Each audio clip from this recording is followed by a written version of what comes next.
Welcome friends, आपका स्वागत है आपके अपने चैनल इंग्लिश बाबा के पास।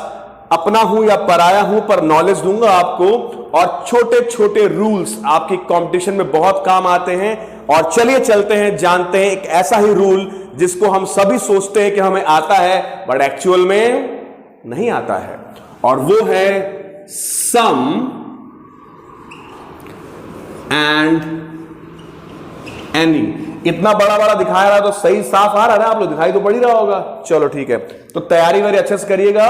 और सम और एनी बहुत इंपॉर्टेंट है, एग्जाम में अक्सर घुमा के क्वेश्चंस आते हैं, और आज ऐसी निटी गिटी जानेंगे कि इसके बाद दोबारा आपको सम और एनी पढ़ना नहीं पड़ेगा। तो चलिए सीखते हैं इसके बारे में। पहला रूल, सम का यूज कहां करते हैं? चलो काले पेन से लिख देता हूं और काले से लिखते हैं। अच्छा, सम का यूज जो है, अगर मैं किसी से पूछूं कि बेटा सम का यूज कहां करते हैं, तो लोग बोलते हैं सर जी सम का यूज करते हैं नॉन काउंटेबल के लिए, एनी का यूज करते हैं काउंटेबल के लिए। कुछ विद्वान कहते हैं सर सम का मतलब होता है कुछ, एनी का मतलब होता है कोई। अपनी अपनी परिभाषाएं, मेरी mouth many things. But yes, आज जो हम पढ़ेंगे वो बिल्कुल श्योर है। श्योर नहीं होगा तो पढ़ाऊंगा नहीं, भोकाल नहीं बनाऊंगा भी मतलब का। तो सम का यूज कहां करते हैं, बहुत सिंपल सा रूल जानेंगे। अगर आप कह रहे हैं आई हैव सम बुक्स, सही है कि गलत है? तो यह सेंटेंस बिल्कुल सही है।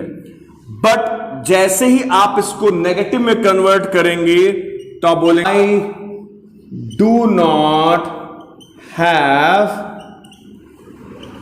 एनी बुक, और एनी बुक्स भी होता है। तो हमने क्या सीखा? अब आपके सामने आंसर खुद ही है, देख लो भैया। पॉजिटिव सेंटेंस है, यानी कि अगर अफर्मेटिव है तो सम का यूज होगा, अगर नेगेटिव है तो एनी का यूज होगा। बस ये डिफरेंस है सम और एनी में। काउंटेबल हो, नॉन काउंटेबल हो, कुछ भी हो। एक एग्जांपल देख लो आप नॉन काउंटेबल का भी, जैसे I have some sugar. I have some sugar. Sugar तो भैया नॉन काउंटेबल है, लेकिन तब भी इसके लिए हमने सम लगा दिया। अब जैसे ही, ये थोड़ा सा अजीब लग सकता है पर सही है, मजबूरी है, पढ़ना तो पड़ेगा। तो जैसे इसको नेगेटिव में कन्वर्ट करेंगे तो हो जाएगा I do not have any sugar. अगर आपने गलती से भी I do not have some sugar किया तो sentence goes for a toss. Goes for a toss मतलब भगवान ही मालिक है उसका। तो इसलिए आपको बहुत ध्यान देना पड़ेगा कि अगर सेंटेंस पॉजिटिव है तो सम, नेगेटिव है तो एनी। समझ में आ गया? आगे बढ़ूं क्या? अब एक और एग्जांपल देखिए। अब आप सोचेंगे सर अफर्मेटिव में सम, नेगेटिव में एनी, तो इंट्रोगेटिव में क्या आलू? इंट्रोगेटिव में दोनों डालूं। इंट्रोगेटिव में दोनों, यानी कि आप फ्री हैं, you are free to use some और एनी बोथ। थोड़ा सा जूम करके देखेंगे, इसको समझेंगे आप कि I have some books affirmative हो गया, I do not have any book और एनी बुक्स दोनों हो सकता है, दोनों सही है। यहां पे I have some sugar, ये नॉन काउंटेबल के लिए है। I do not have any sugar, ये नेगेटिव के लिए है।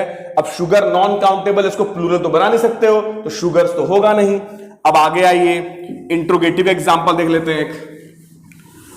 बस 2 मिनट और मस्त सीखेंगे आप लोग, और कभी भूलेंगे नहीं, गारंटी है मेरी। बस ध्यान से एक ही बात समझना मेरे भाई, ठीक है? तो अगर सेंटेंस है तुम्हारा इंट्रोगेटिव, जैसे क्या तुम्हारे पास इंग्लिश की कुछ किताबें हैं? Do you have any book और एनी बुक्स, दोनों सही है। Do you have some books, ये भी सही है। तो ध्यान ये देना है हमें कि एनी के साथ सिंगुलर प्लूरल दोनों लगा दोगे, सम लगाओगे तो सिर्फ प्लूरल फॉर्म आएगा काउंटेबल नाउन में, नॉन काउंटेबल है तो प्लूरल सिंगुलर को चक्कर ही नहीं है, ठीक है। तो इंट्रोगेटिव में हम दोनों लगा सकते हैं, सम और एनी दोनों लगा सकते हैं। क्लियर। एक चीज देखो, इसी में एक और सेंटेंस सीखते हैं, बड़ा मजेदार है। He has some money. अब आप सोचते हो सर मनी तो काउंटेबल है।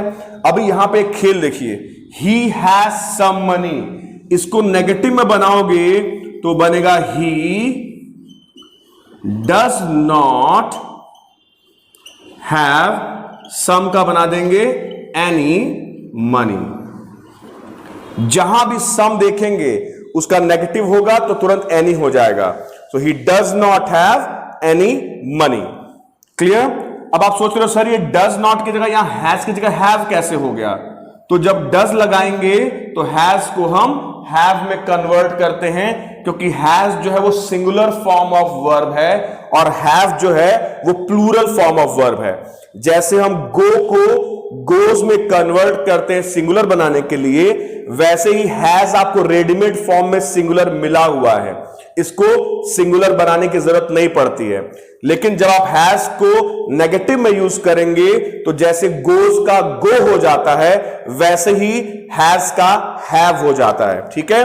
तो बस अभी फिलहाल हम सम और एनी पढ़ रहे हैं, तो आपको यह ध्यान देना है कि अफर्मेटिव में सम और नेगेटिव में एनी। यही था सम और एनी का खेल। बहुत ध्यान से इसको पढ़ेंगे। कोई कंफ्यूजन हो मुझे कमेंट बॉक्स पे क्वेश्चन जरूर करना, और चैनल भैया जरूर सब्सक्राइब कर लो, नहीं तो देख लो मेरा मूड खराब होगा तो बहुत दिक्कत हो जाएगी, मैं घर में घुस घुस के आपको पढ़ाऊंगा। तो please subscribe the channel as soon as possible, ताकि मैं और वीडियोस अपलोड करूं। अभी लेट नहीं होगा। मेरे शॉर्ट्स भी जरूर देखना, उसमें मैं इंग्लिश स्पोकन की टिप्स देता हूं। थैंक यू सो मच, और प्लीज पढ़िए। Have a nice day. जय हो। Bye bye.